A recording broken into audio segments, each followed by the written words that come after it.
There's been so many weird stuff that's been going on in the Premier League this weekend. I mean, it all started from last night. Wolves getting their second win of the season, winning 2-0 against Aston Villa. The same Aston Villa who are third, by the way. I mean, take a look at this. This is Aston Villa, from when they were on that 11-game winning streak from November to December, literally. Right when most of us thought that they were going to be in a title race, though.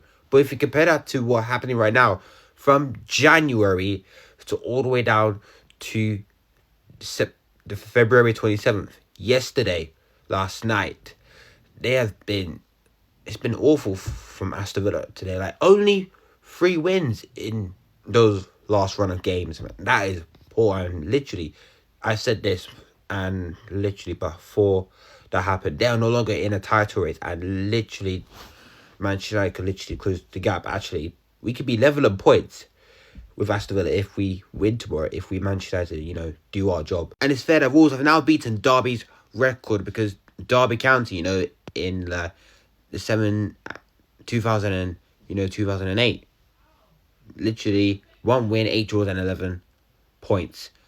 This time Wolves this season, 2 wins, 7 draws and 13 points. So Wolves are statistically, mathematically, not the worst ever Premier League team in Premier League history, though. Even though they're pretty much all relegated, though. But Wolves are just picking up results out of nowhere. You got Bournemouth making it 8 games unbeaten, after drawing 1-1 with Sunderland, though. Can't lie. Bournemouth, they are still in 9th place, though. They could possibly, push for Europe, though, if they can continue this good run of form, though, to be honest, though.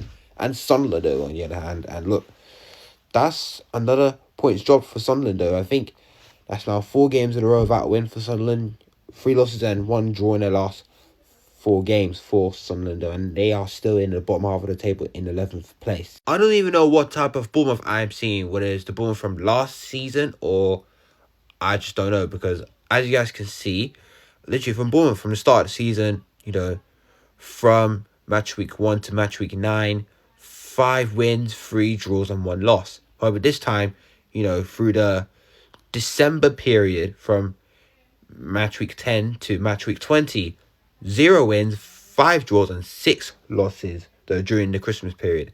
However, this year in 2026, 4 wins and 4 draws, 0 losses, though. Can't lie.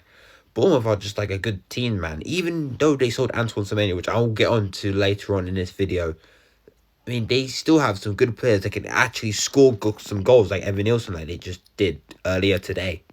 The 3 o'clock kickups was literally so madness, honestly, because, I mean, this game, which I was pretty much interested, though, because Brentford have beaten Burnley 4-3, where apparently Brentford were 3-0 up in that game.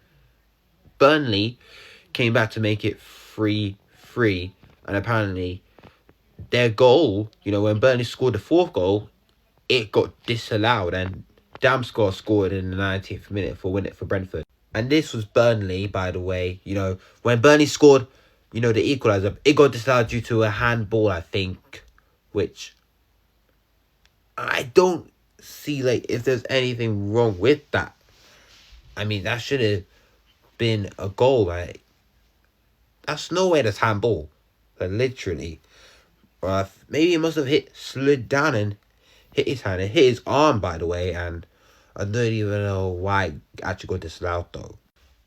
It was a 5-goal thriller at St James's Park as Everton beat Newcastle away from home 3-2. And Newcastle, literally, they are literally mid-table level at some point, though.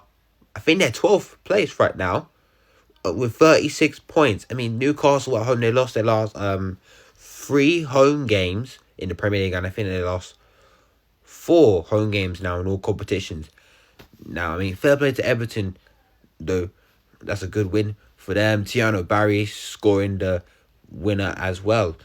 But Newcastle, they're in serious trouble right now. Jordan Pickford, by the way, made an absolute cracking save towards the end to deny Newcastle a late equaliser to help Everton seal all and get over the line with just 3 points. I was looking at it closely. That's Jordan Pickford right there. I mean, apparently it hit the crossbar. I watched it back, and apparently he made a good save, ended up hitting the crossbar, man. That's an absolute cracking and brilliant save from Pickford. That it could possibly get worse for Newcastle because this is their next upcoming games in all competitions.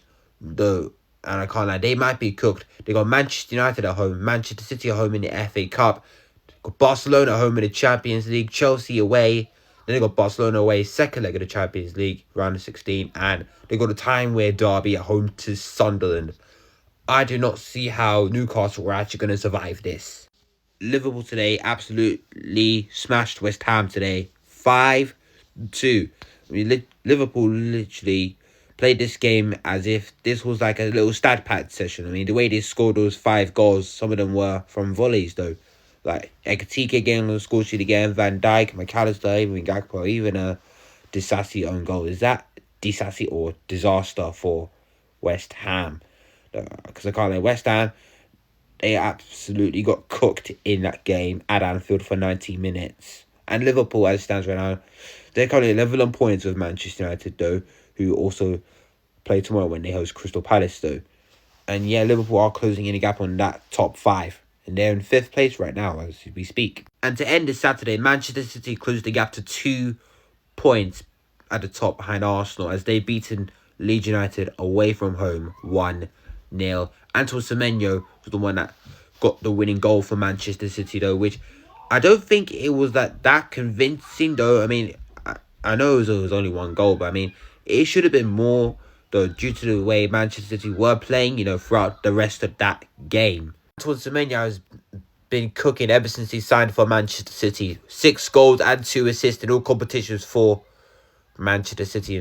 Literally, Antoine Semenyo, can't lie, he has been a great signing for them as well. I'll talk about Mark Guehi because ever since he signed for Manchester City, I mean, him and Semenyo have completely changed, their squad. At the back, Manchester City had defensive issues, though. But when he's come in, Mark Guehi never put a foot wrong. The way he's so composed, literally at the back, he literally knows what to do. And the way he defends, he's just absolutely perfect, though, to be fair. And he put off another 10 out of 10 performance today for Manchester City, though. That's why he's been really good for them. And I think he's the best defender. Wraps up all the Saturday games and got 4 more games which on a Sunday. Some interesting ones and big ones.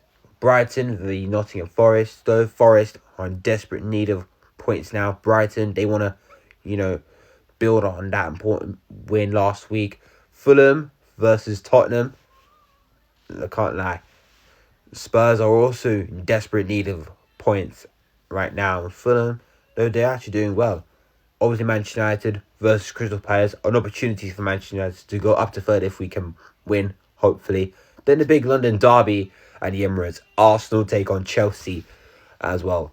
Can't lie, I'll be looking forward to those as well. Don't forget, guys, make sure to drop a like, drop a comment. Let me know your thoughts on this weekend's results. And I'll see you in the next one. And also, I will be live for all these games tomorrow afternoon.